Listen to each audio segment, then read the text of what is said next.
देखिए latest episodes बिल्कुल ad free. आपके बाबूजी पे हमला ना पार्टी के लोग ही करवाले बड़े। आपके बाबूजी और उनकर गद्दी दोनों ही खतरा में बा। सो दिस ब्यूटीफुल सॉन्ग एगो हैंडसम के दिवा खातिर।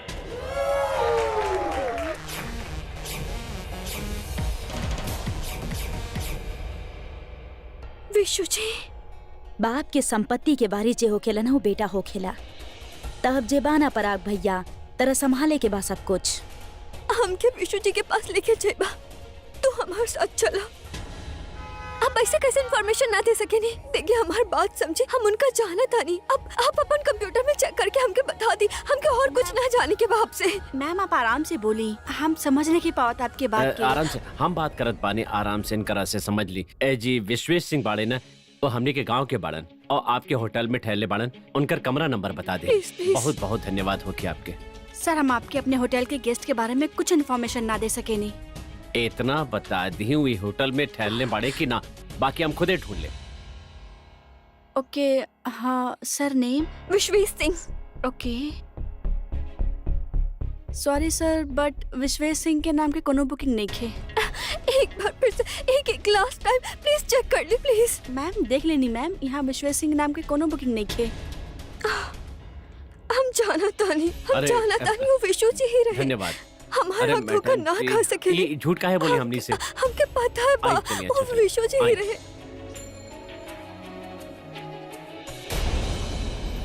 ए, ए, ए, ए विशु जी ही बानी।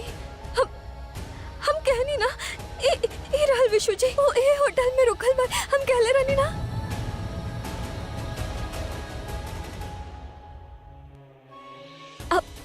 अब हमका के बताए कि कहाँ मिल सके नहीं। मैम ये विशु जी ना हुआ, ये डीजे सैंकी हुआ। ओ आप हम समझ गए नहीं, आप इनका फैन है ही। हाँ वो समझ ले फैन। टीचर शांति। इनसे मिले के बाद हमने के बहुत जरूरी काम बा। सॉरी सर, हम आपके अपन गेस्ट के रूम के बारे में कोनो इन्फॉर्मेशन ना दे सके नहीं। आप प्लीज बता दी, इनसे कैसे मिल सके नहीं? कैसे मिल सके कुछ तो बता दी, बताए ना। इतना तो बता दी। डीजे सैंकी 8 to 10 लॉबी में आवना ब्रेकफास्ट खातिर। अगर वो मिलल चाहें तो आप उनसे मिल सके नहीं। बढ़िया। हमने बैठ के ना यहाँ वेट करत पानी, वहीं तो मिल ली है उनकरा से, ठीक बा? हम विशु जी से मिल पाए। हाँ बिल्कुल बिल्कुल। आप लोग फॉर्म लाइल बड़ी ना, जेकरा पे हमरा के साइन करे के बा। पराग बाबू, ई बार हमने सब फैसला कैले बानी कि ई बार आप फॉर्म ना भरब। मतलब ऐसे कैसे फैसला कर लेला? ई सोचले के बा? हमने सबके फैसला बा, हम सब कैले बानी। चले आज हम आपके योगा सिखावतानी। योगा उसे पता बा का हुई? का होई? तहार ई जोन गरम दिमाग बना हुर्र हो जाई, तनी गुस्सा बाहर निकली। हाँ चल बैठ जा। ओ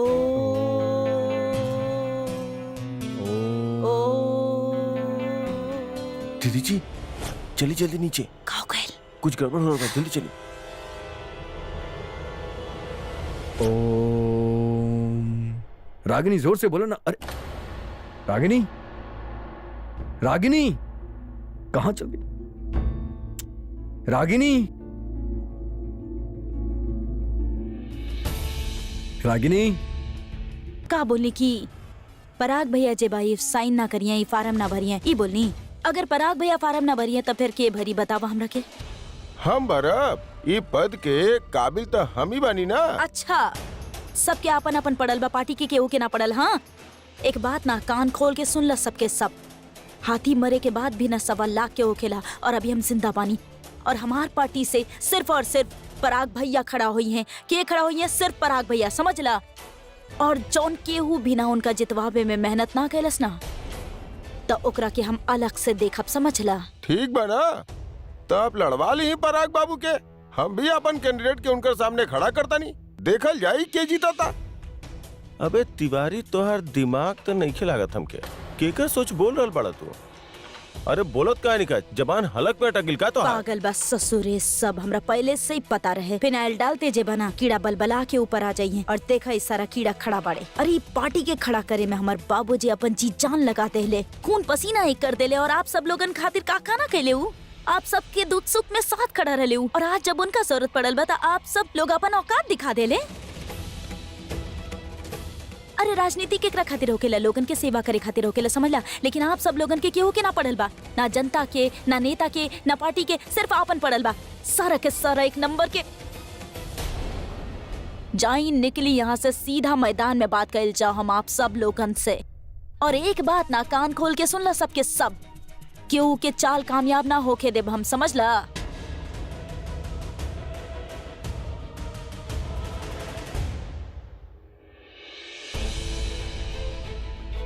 तू आवा हमारा संगे।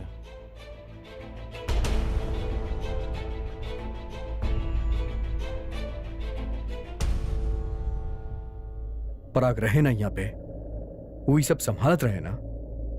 रागिनी तरह बीच में आवे के का जरूरत रहे।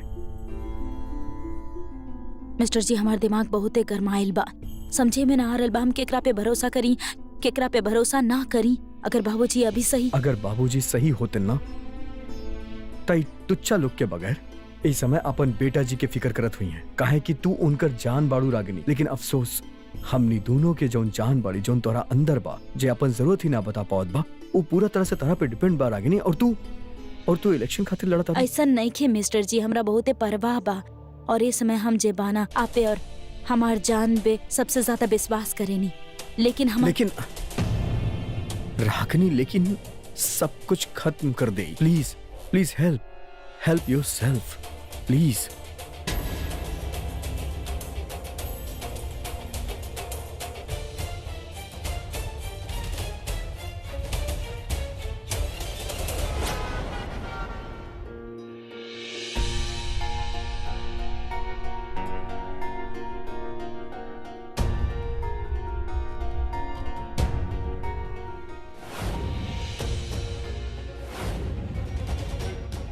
मैम ये विशु जी ना हुआ, ये डीजे सैंकी हुआ।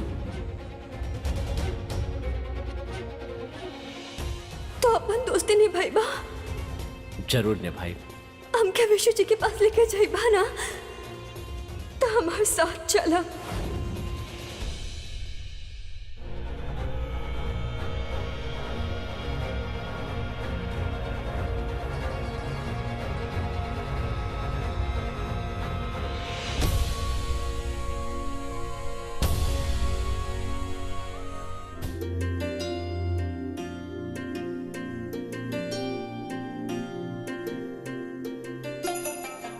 बाबूजी आपके पता बा आज हम आपके कितना अच्छा न्यूज देवे आइल बानी।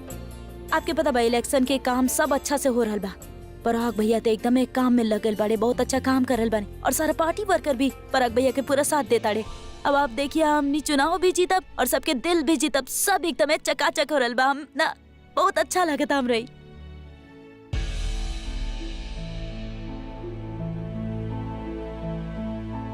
यही प्रॉब्लम बा, कुछ छिपा ही ना पावे नहीं आपसे हम बाबूजी। सस्ते ही बाकी कुछ सही ना हो रहल बा, सब गड़बड़ा रहल बा, कुछ समझे में ना आ रहल बा हम कहाँ से शुरुआत करी कहाँ से ना करी। सब अंधेरा में तीर चलावत आड़े। पराग भैया ने थोड़ा कच्चा बड़े ही कामन में हड़बड़ी के चक्कर में ना सब गड़बड़ कर देवे ले। समझ में ना आवता चुनाव सर पे बा, का करब कैसे करब। कुछ चाहिए बाबूजी, कुछ कह रहल बानी आप। बाबूजी यहाँ बैठी हम, कुछ कहे चाहता नहीं बाबूजी आप।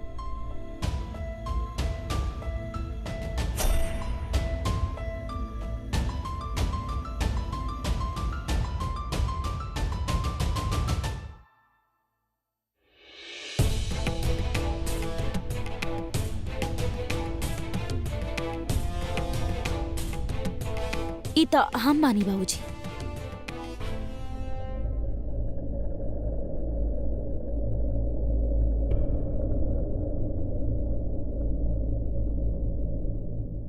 कहीं आप इतना चाहता नहीं कि हम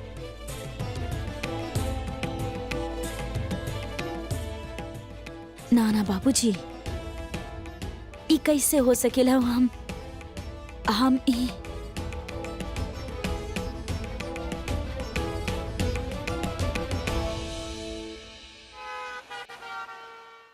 very good morning sir. Very good morning.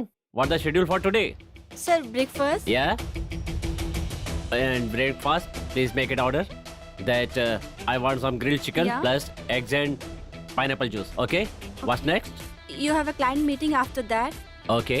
Please make sure कि client advance payment भेजे, ना तो हम confirmation ना दे. ओके। And here, please remind me there I'm going to gym at 6 okay o'clock. सर।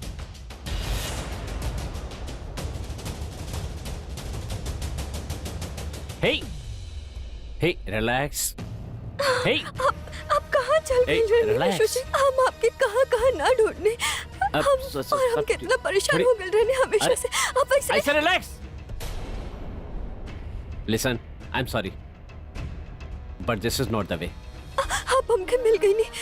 जानता नहीं हम कितना परेशान हो गए रहने। अब प्रॉमिस करें हमके छोड़ के कभी ना जाए। What are you doing? What the hell? Who is this woman? Security! Security! और विशु के बा कहाँ रहला तू सब? कौन अभी हमारा आसपास आ जाएला? लेके जा इनके। विशु जी, विशु जी, हमारी बात ना सुने। विशु जी, हमारी बात सुने। एक सेकंड। विशु जी, आराम से Vishu ji, madam madam Vishu ji, madam जी, हमारी बात ना सुनत बानी। विशु जी, विशु जी, विशु जी, हमके पहचान का है ना बानी। विशु जी,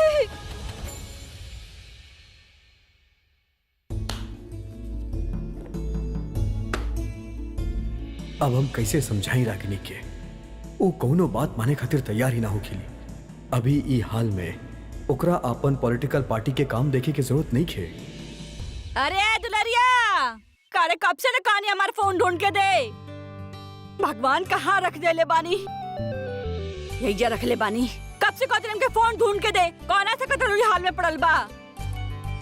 ये अनुराग के फोन लगावे के बा। पूछो तनी वहाँ के हाल का हो। बहुरानी की तबीयत भी कैसन बा?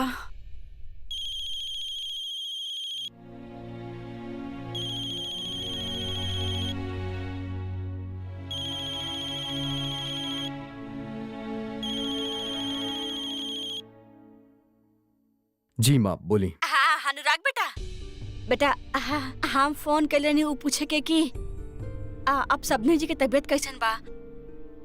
का तबीयत में सुधार त बा ना? माँ तबीयत तो ठीक बा लेकिन पूरा तरह से ठीक नहीं की हूँ। अच्छा रागनी बहुरानी कैसन बिया? रागिनी ठीक बड़ी माँ, लेकिन आप जाना तानी ना होकर जित जब से यहाँ आयल बड़ी अपन बाबूजी के पॉलिटिकल काम में लगल पड़ी बड़ी, बिल्कुल एक मिनट भी रेस्ट ना करेली। बेटा देखा ए हालत में ना शरीर के आराम तो चाहिए ही, लेकिन मन के शांत भी होकर बहुत जरूरी है। जी माँ हम समझाई ओकरा के, और प्लीज हम डिसाइड कर ले बानी के ओकरा लेके ही वापस आइब, और अगर जरूरत पड़ी तो ओकरा बाबूजी के भी घर पे ले पे आई। हमनी सब मिलके उनके ध्यान रख ले, वो जल्दी ठीक भी हो जाइए। लेकिन ई वक्त रागिनी के छोड़ के आयल हमकर खातिर बहुत मुश्किल बा। हम ओकरा यहाँ अकेले ना छोड़ सकले। और दूसर माँ हम आपके वापस फोन करब तानी, हाँ थोड़ा देर बाद। ठीक बा बेटा। ये तो बहुत ही अच्छा सोचला सा अनुराग। बहुरानी भी आई होखी और समधी भी जा रही था, वो के चिंता ना रही। हम माँ से फोन हाँ हम समझे तनी, हम समझ रहल बानी जीजा जी कि यहाँ जो भी प्रॉब्लम भइल बा ना ओकर कारण हम बनी। अगर हम थोड़ा सा भी लायक होती ना तो रागिनी के के कहलस के तू लायक नहीं खा, बल्कि हमरा के तारा अंदर तो बहुत सारा क्वालिटीज दिखेला। लेकिन एगो बात तारा से कहे चाहता नहीं, तारा जीजा होके के नाते ना बल्कि बड़ भाई होके के नाते कहीं। अरे जीजा जी बिल्कुल। जिंदगी में जौन भी काम करा ना दिल से करा, काहे कि जौन लोग दिल से काम करे लेना ये वो या तो जीते ले या फिर सीखे ले, लेकिन हारे लेना काहे कि का बनाऊ दिल होके लाता लिफ्ट में, लेकिन बात हमेशा राइट करेला। राइट? अरे बिल्कुल सही करल बानी आप। हाँ बिल्कुल सही।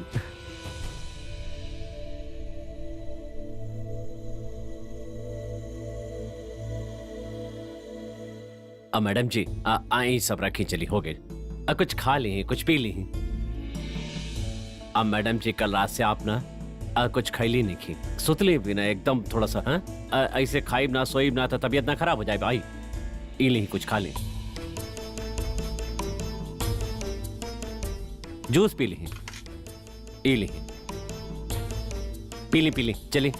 जब तक हम ही ना जान लेने विशु जी हमारे साथ ऐसा काहे करत बानी। हमके ना तो भूख लगी और ना ही नींद आई। हमके नहीं किया पता कि विशु जी ऐसा काहे करत पाने। बाकी हमके इतना पता बा यदि आप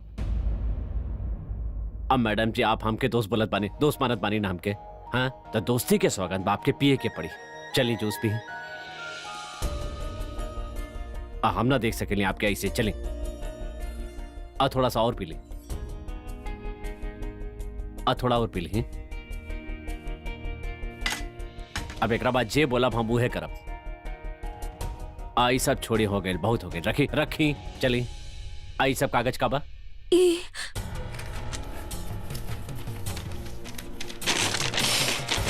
ये पेपर्स हम फोन करके मंगवाइले हैं। एकरा से हमके काफी इंफॉर्मेशन मिल बा। और ये देखा, हम इंटरनेट पे सर्च कईनी, इससे हमके ज्यादा इंफॉर्मेशन ना मिल पाए। हमके समझ में ना रहल बा ये सब का हो का रहल बा।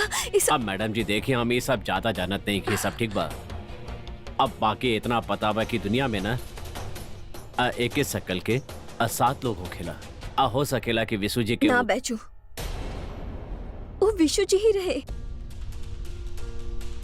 हमारा आंख धोखा खा सकली, लेकिन हमार मन के का, हमार मन कहत बा वो विशु जी ही रहे। कुछ करे के पड़ी, हमके सुराग ढूंढने के पड़ी और वो हम ढूंढ के रहब। अगर मैडम जी के इतना यकीन बात फिर मैडम जी अकेली का है। हम भी देखत बानी कि इके बा। मैडम जी हमके काम में आता के हम करके आत बानी। ठीक बा कहीं जाई मत। देखिए अब बैठी सुनी ना, कहीं जाई मत। हाँ खाना खा ली, देखिए आपके बोल देत बानी लेके आयल बानी। बिना खाए पिए बिना सोए ऐसा थोड़े ना होखेला, तबीयत खराब हो जाए। आत बानी। हाँ अगर ये विशु जी ना शांकी बाड़ी तो हमके शांकी के बारे में सारा सच जाने के पड़ी। हम बिना सच जाने एक मिनट भी आराम ना कर सकेनी।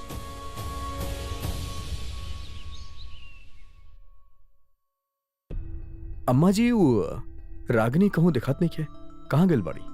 बेटा कोनो काम से बाहर गइल बिया। बाहर अकेले गेल बाड़ी? ना उ लइका बना ओकरे साथ, ओकर असिस्टेंट का नाम है ओकर सॉलिड। सॉलिड? रागिनी हमके बिना बतैले ही चल गई। चला कुछ देर खातिर ही सही, माहौल से तो निकल ली।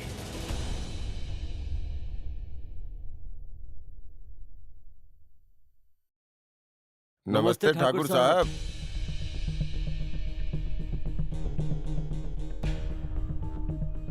नमस्ते। नमस्ते। का फैसला लेनी पराग बाबू आप?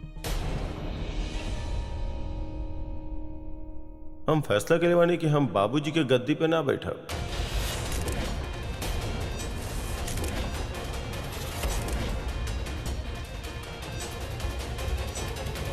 काहे कि हम अपन फ्यूचर कुछ और सोच रख ले बानी और ओकरा में बहुत मेहनत के ले बानी।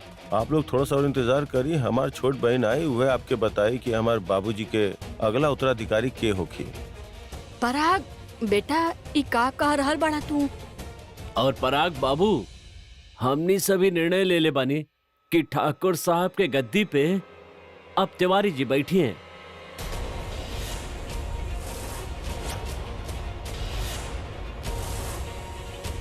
पांडे जी जाई ना, ठाकुर साहब के हाथ से गड्डी लेके आई। वह तो हमने के अध्यक्ष पद के हमने के निशानी बना। जाई।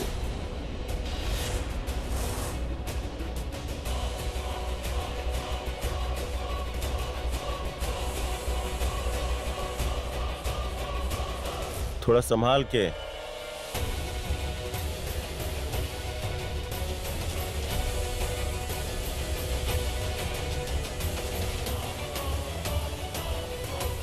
बस हो गई आप सबके।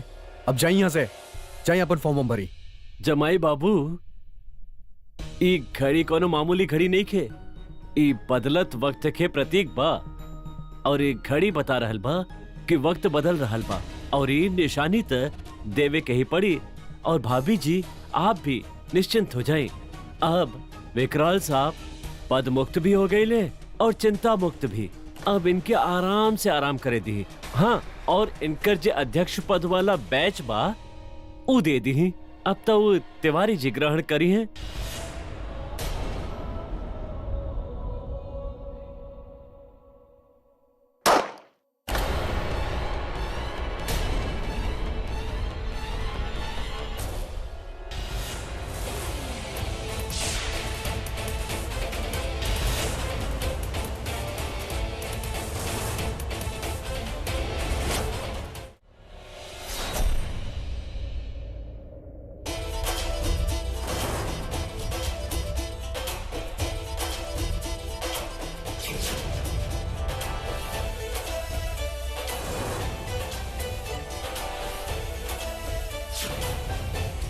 हमार बाबूजी के घड़ी ना अभी तुरंत उनकर हाथ में पहुंच जाए के चाहिए, ना तो जे भी उनकर घड़ी उनकर हाथ से निकल ले बाना ओकर टाइम खराब कर देब हम जिंदगी भर खातिर। घड़ी निकाल के दे दा।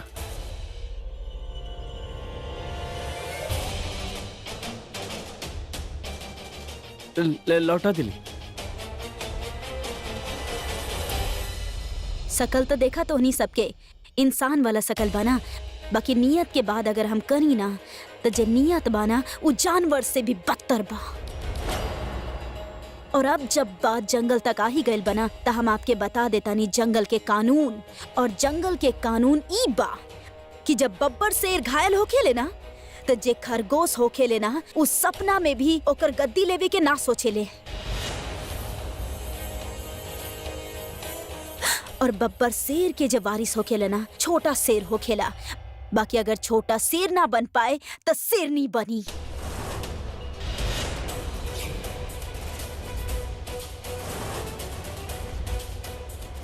बनी और सबसे पहले वो ओकरा पे झपटा मारी जब बब्बर शेर के घायल होके पे ना जश्न मनावेले वो खरगोश। चलो ई तरह है जंगलन के बाद अब तनी बात करेले इंसान के कानून के। ठीक बा कि आज से हमार बाबूजी के गद्दी ना हम संभालब। और अगर केहू के भी बात से आपत्ति बा तो हमार सामने आए, हम ओकर अभी के अभी निदान करतानी। बा केहू के आपत्ति? बहुते जबरदस्त फैसला ले ले बानी रागनी जी आप। हमनी सब आपके साथ बानी। तो फिर जा और बाहर जाके सबके बता दा ई फैसला। और जे हमार विरोधी बड़े ओकर कान में बम के तरह फटे के चाहिए आवाज, समझला? बम के तरह। जी। जा।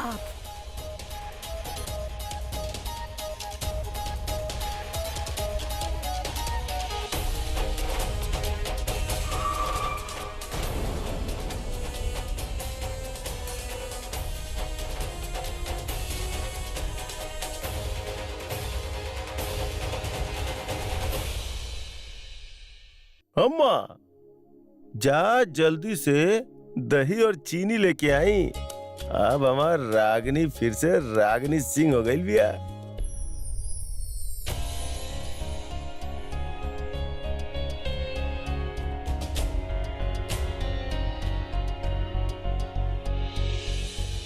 कहा बाबूजी, लगता नहीं ना आज आपके बेटा जी हम पुराना वाला। अब कहा करी आप जैसन आवाज और आप जैसन अंदाज तो हमरा पास नहीं खे बाबूजी। लेकिन एक बात बाकी, हम आपके नाक कबो ना कटे दे, भले ही हमरा गला कट जाए ससुरा। और हम ही सब लोगन के सामने बाहर बोलते देनी की हम आपके बारिश बानी। लेकिन बाबूजी सच कहीं तो हमरा अंदर ना वो हिम्मत नहीं खे आपका बारिश बने में। विकराल सिंह एक बा और हमेशा एक के रही हैं। हम तो बस आपके गद्दी संभालब जब तक आप ठीक ना हो जाले बाबूजी। ठीक बा? काम जाना जाके वो लेके आवा दही और चीनी।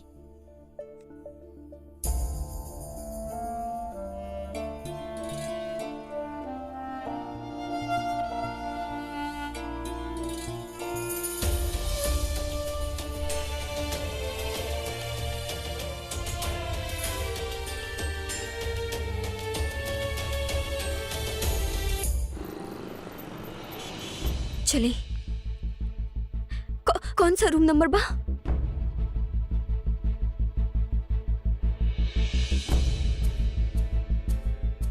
मैडम, हम आपकी परेशानी देख के आपके हेल्प कर रहल बानी। एमे हमरे भी जॉब के रिस्क हो सकेला, यही से आपके पास खाली 15 मिनट के टाइम बा। जल्दी जाएं प्लीज। थैंक यू वेरी मच।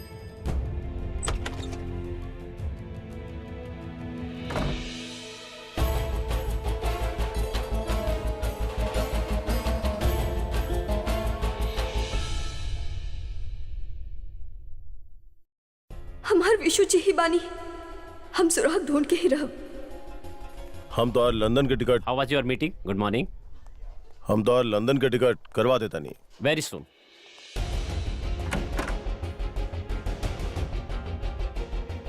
विशु जी पहचान काहे ना बानी हमके?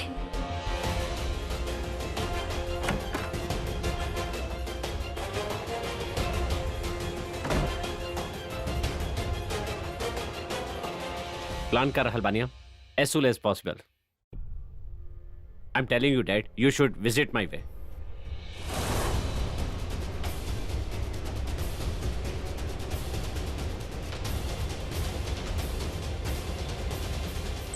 It's rocking. ओके मेरा रॉक स्टार।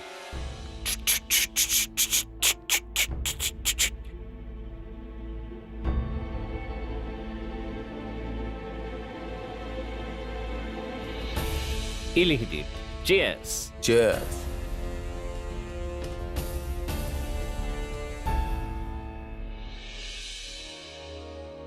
बहुत प्यार करेली आपसे, बहुत प्यार करेली आपसे। हम ना रह सकेली आपके बिना। आप भी हमार विशु जी बानी, आप भी बानी, और हम ये भी जानत बानी कि आप अपन सृष्टि जी के अकेला ना छोड़ब। हमके यकीन रहे कि अपना एक दिन वापस जरूर आए, और देखी ना हमार यकीन रंग लाइल बा। वैसे हम आपके बता रहल बानी कि कल के शो आपके देखे की चाहत रहे डैड, यू नो। हम नलिनी के बोल के यूएसए के फ्लाइट करवाओ तनी। Sure dad, but this time not USA. हम लंदन जाए और वहाँ जाके हमके ओकर म्यूजिक सेट करे के बाद डैड थोड़ा लंबा टूर हो जाए, 6 महीना लग जाए शायद। ओके ना, हम आपके ना जाए देव अपने से दूर।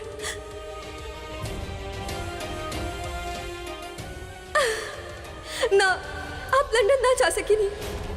हम आपके अपने से एक पल भी दूर ना जाएंगे देव विशु जी। शंकी, ये यहाँ कैसे आई? तू तो वह साई की औरत बाड़ू ना जो सुबह लॉबी में। तू यहाँ कैसे आलू? Let me call the security. Security, security, security. Vishu ji हमारी बात तो सुनी। हम आपके सृष्टि जी बानी, आप हमारे पति बानी, आप हमके काहे ना पहचान बानी। हम तुमसे नाराज। Just get away from me, I warn you.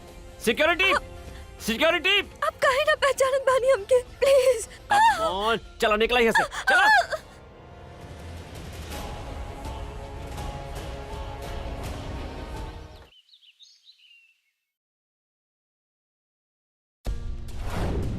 तू सब छोड़ा। तू हमसे बस एक प्रॉमिस करा कि आज के बाद तू हमरा से 1 मिनट खातिर भी दूर न रहो, और आपन और हमने के बेबी के पूरा ध्यान रखा। प्रॉमिस करा।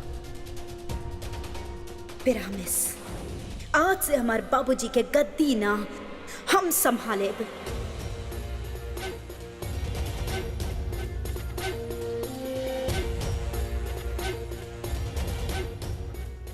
मिस्टर जी, हम जानत तानी आपके हमार फैसला से बहुत दुख पहुंचल बा, बाकी हम ई भी जाने नहीं कि आपके खुश कैसे कइल जाला।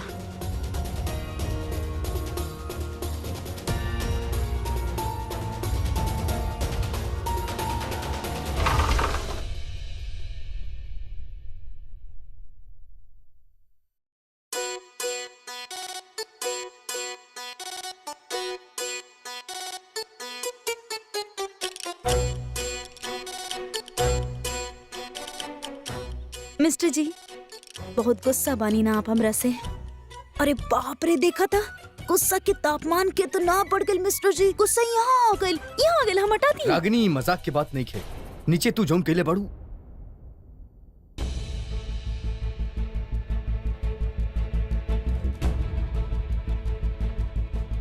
मिस्टर जी, आप एक बार जो हम कहता नहीं वो सुन ली होकर बात, जैसन आपके लगे आप वैसे नहीं करब। एक बार हमारी बात तो सुनी ना। मिस्टर जी, कल के जब हमार बच्चा बड़ा हुई और हमरा कुछ तकलीफ हुई तो का वो हमनी के तकलीफ में छोड़ दी या फिर हमनी के साथ दी?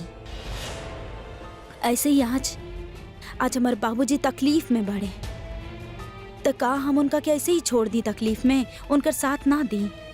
अगर छोटा ठाकुर हमने के साथ ना दिया तो हमने के कैसन लागी? वैसे ही अगर आज हम बाबू के साथ ना दी तो उनका कैसन लागी? मास्टर जी, तू एगो छोट से बात काहे ना समझ तारू रागिनी कि तू अगर हमार और डॉक्टर के बात ना सुनबू तो हमनी के आवे वाला बच्चा के तकलीफ हुई। रागिनी काहे ना तारा समझ में आवत बा? और हमनी के आवे वाला बच्चा के खातिर तहार कोनो जिम्मेदारी बा कि ना बा ना? उनके कैसे पूरा करबू? जैसन आप कहा तानी ना मिस्टर जी, एकदमे हम वैसे नहीं करब।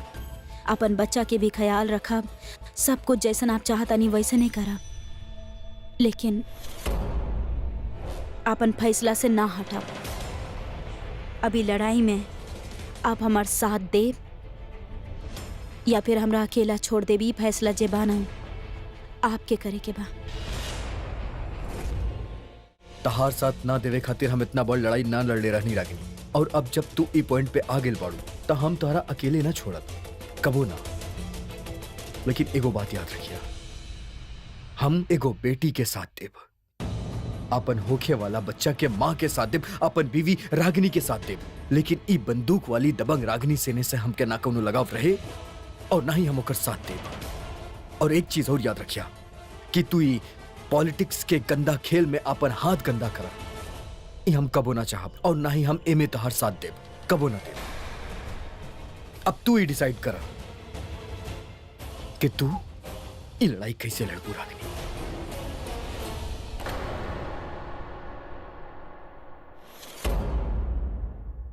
ये हमार विशु छिपाने हमके पहचानत नहीं की, तो प्लीज बोला नहीं हमके पहचान ले, हम इनको सृष्टि छिपानी। अब बोला ना। हाँ मैडम जी, ऐसा बाकी पहचानी है भी और समझी है भी हम पाना। एकरा खातिर हमको समझावे के पड़ी और समझावे खातिर हम अपन मुंह न खोला बे। एकरा खातिर हमार दोस्त जेके हम बुलाए ले बानी।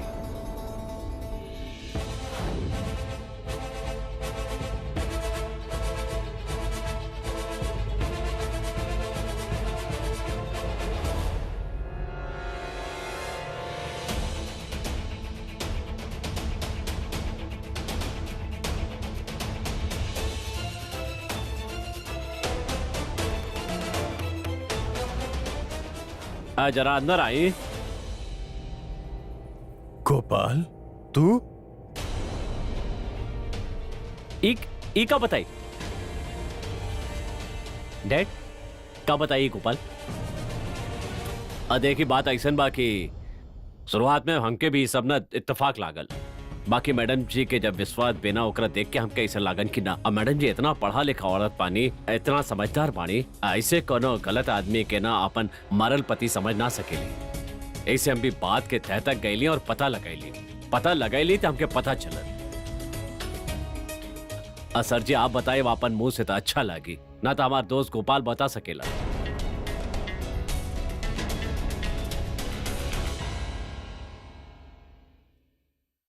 हमके पता रहे कि एक दिन हमके सच के सामना करे के पड़ी। बेटा तू हमरा उदयपुर जयपुर के हाईवे पे बेहोश मिलल रहला। व्हाट? और उस दिन हमार गाड़ी गोपाल चलावत रहे और वहां से हम तोरा लेके डॉक्टर के पास गए। डॉक्टर बतौलस कि तोहार याददाश्त जा चुकल बा। हम तो हर फैमिली के खोजे के बहुत कोशिश की, मगर हमारा पास कोनो क्लू ना रहे। हम सेल्फी सो चुकल रहे, कहे कि कुछ महीना पहले हमार पत्नी और बच्चा एक एक्सीडेंट में मारल जा चुकल रहे। हम तोहरा देखत रहे और ये सोचनी कि जब हम जाए वाला के ना रोक सकनी तब आवे वाला के कैसे रोक सकत हनी। और यह सोच के हम तोहरा अपन सीना से लगा ले और तोहार होश अइला पे हम तोहरा बतौनी कि तू हमार बेटा शंकी बाड़ा।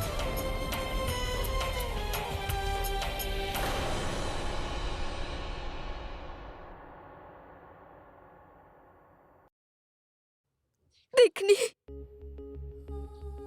हम कहले रहनी ना, हम कहले रहनी कि अब हमार विशु जी बानी, अब हमार विशु जी बानी। हम उदयपुर में आपके खो देनी और हमके यकीन रहे कि एक ना एक दिन आप हमके जरूर मिला विशु जी, और आप हमके मिल गई नहीं। आप हमार विशु जी ही बानी, हम आपके श्रेष्ठ बानी विशु जी, आप हमके मिल गई नहीं।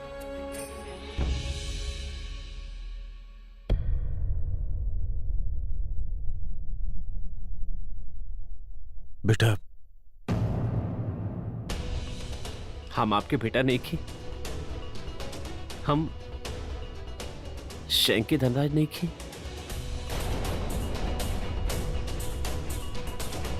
और ये हमार वाई पड़े।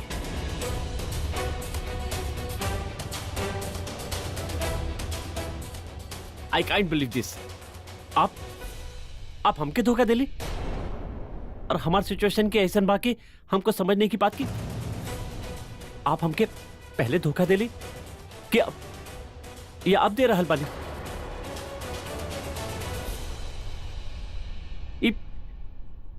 का हो रहल बा? रॉकी बाबा, साहब जी ठीक कह रहल बाड़े।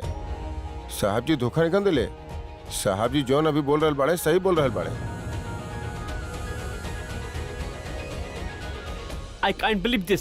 सुनी हाँ, हम का कहत बानी कि सुन, बहुत ज्यादा हो गए बाई, एक ये सब कुछ सब समझल और मतलब ये बात पकड़ल। ठीक बा, आप बैठ जाइए आराम से। थोड़ा वक्त ली, आप बात के समझी। हमने बाद में आके मिलत बानी आपसे। चलिए सृष्टि जी, चलिए।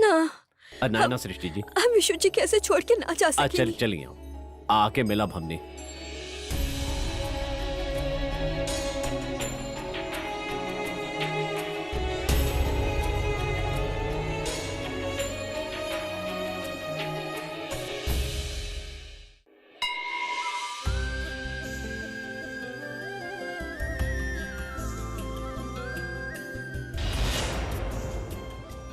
माता रानी हमार फैसला से ना मिस्टर जी खुश नहीं थे, लेकिन आप ना हमरा इतना शक्ति और इतना समझ दी कि हम हमार होके वाला बच्चा और बाबूजी के प्रति जे कर्तव्य बा ओकरा निभा सकी और अपन मिस्टर जी के भी खुश रख पाई।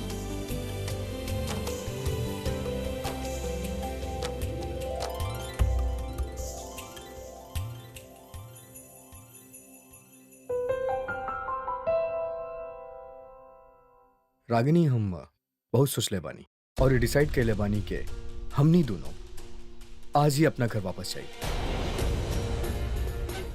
अब अम्मा जी और आपसे एगो परमिशन और चाहत रहे। हम चाहत रहनी के हम और रागिनी बाबूजी के अपना साथे घर ले जाए। का बात कर रहा बड़ा दामाद जी?